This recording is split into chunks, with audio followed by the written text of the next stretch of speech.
Hello, everyone. Welcome to Clarity 15.9.2 Supportability Training. In this section, we will review the new ToDo's workspace and how users can manage a checklist associated with tasks for either projects or custom investments. So what's new? So ToDo's have been expanded to the enterprise, providing users with the ability to manage a checklist across stakeholders associated with tasks for either projects or custom investments. The new ToDo's workspace displays project and custom investment ToDo's using the common grid toolset utilized throughout Clarity. In addition, in the context of a project or custom investment task flyout, to-dos have also, that area has been refactored to incorporate the common grid toolset as well. The start attribute is available for to-dos, and to-dos are supported by field level security. Why is this important? Well, customers have been adopting to-dos because they provide the ability to develop a flexible checklist with or without due dates or, in fact, ownership, and utilize the task to document the key deliverable and use that as a tool to manage ownership, due dates, actuals, and etc. So using the governance that's afforded at the task level. Customers have requested to-dos be extended for use as a checklist independent of specific objects. This release delivers the foundation for the future with a new to-do workspace and the supporting data model with to-dos as a studio object. In future releases, users will have the ability to manage to-dos as manage them independent of an object, but for this release, to-dos have been extended and are associated with the project and custom investment tasks. To-dos are available in a new workspace, accessed from the left navigation. To-dos are using the common grid toolset. This grid enables users, this grid is editable for users with proper access rights. If you recall, the old to-do scoreboard did not have edit capabilities and required the user to search for and find the to-do to perform simple updates. So now edits directly from the to-do, edits directly from the workspace is a big win for users. Thus, as I mentioned, the new to-do workspace includes to-do security and 5 new global access rights.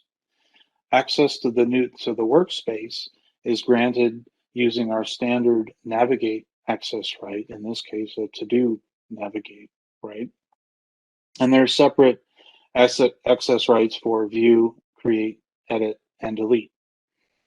Once a user is granted any of the above to-do access rights, a view-only Clarity license is consumed, which will be noted in the license information portlet.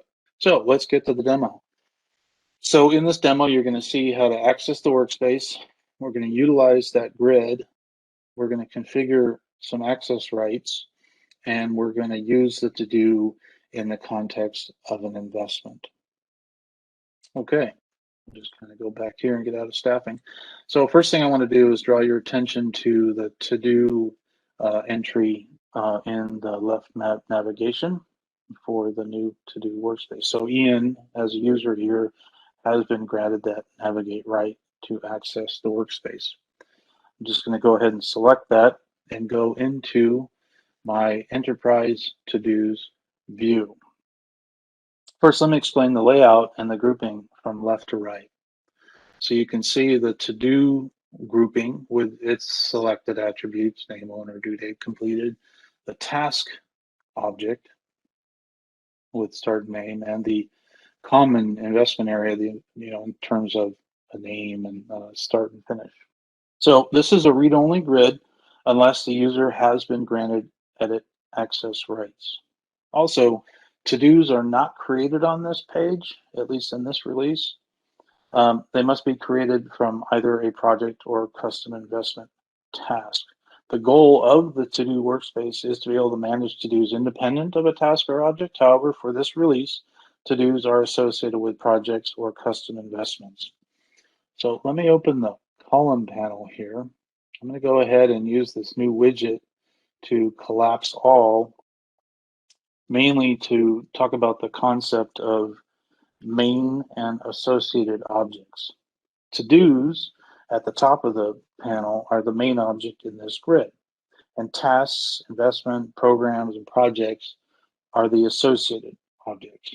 I'll go ahead and just use this one little widget to expand all. And I'm going to add a few more attributes to the grid. I'm going to search for percent complete for task. I'm going to drag that over and put it right here next to start. Okay, yep, there we go. And then I'm going to do another search. Should have done it at the same time. And look up just update by on a program and close the panel. So I was able, it's loading there, hold on. So obviously I moved the percent complete, got a little more visibility of what's going on with that task. I'm going to scroll to the right, and there's a new section added to this because I selected something related to programs. I'll just scroll down and you can see the 4 items here that are related to programs. So it's just kind of the behavior of the grid as you get into it. I'm going to select another view here. I've got a starred to-dos, discard those changes. So obviously the starred attribute can be used as a filter criteria, which is very cool.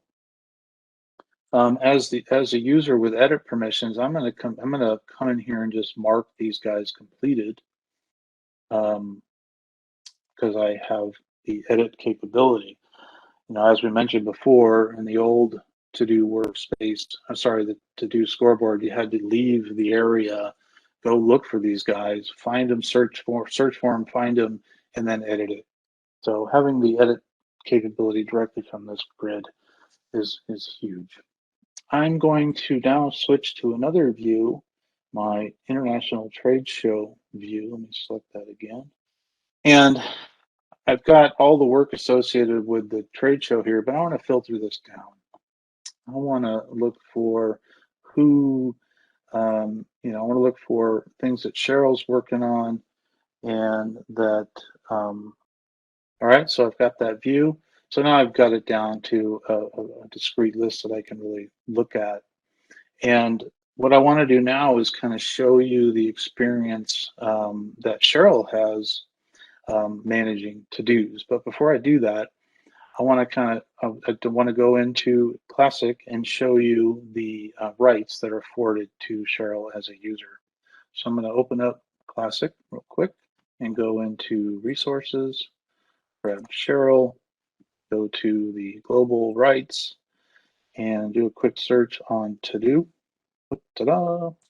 To-Do. And you can see Cheryl does in fact have the 4 related to kind of editing these things. If I do an add real quick just to show, I'll select to do again, she does not have the navigate right. So this means that she doesn't have access to the workspace itself, but she does have access to the to-dos outside of the workspace.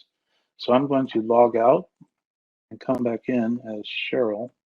And you can see over here on the left, I don't have access to that workspace. It's gone.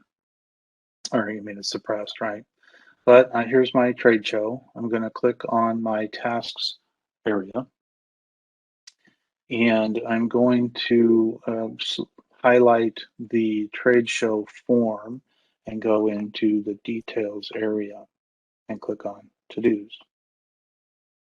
I'm going to, this has got the common grid component now. It's a little bit different look and feel. It's leveraging the common grid. I can expand that to look at this in a bigger view. I can drag and drop this completed column over here. And since today's the day this was due, I'm going to check it off and say I'm done.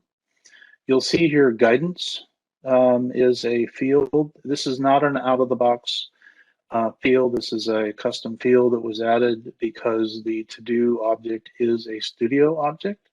So it's a lot of flexibility now to update and create different views for that. I'm going to go ahead and save my to-do. Whoops, save. I'm just going to hit save. This is my to-dos, and that's updated. So, I think that brings us to the conclusion of the demonstration of the new to-do workspace. I showed you how to access the new workspace, interact with to-dos from both the main workspace grid and from within a project.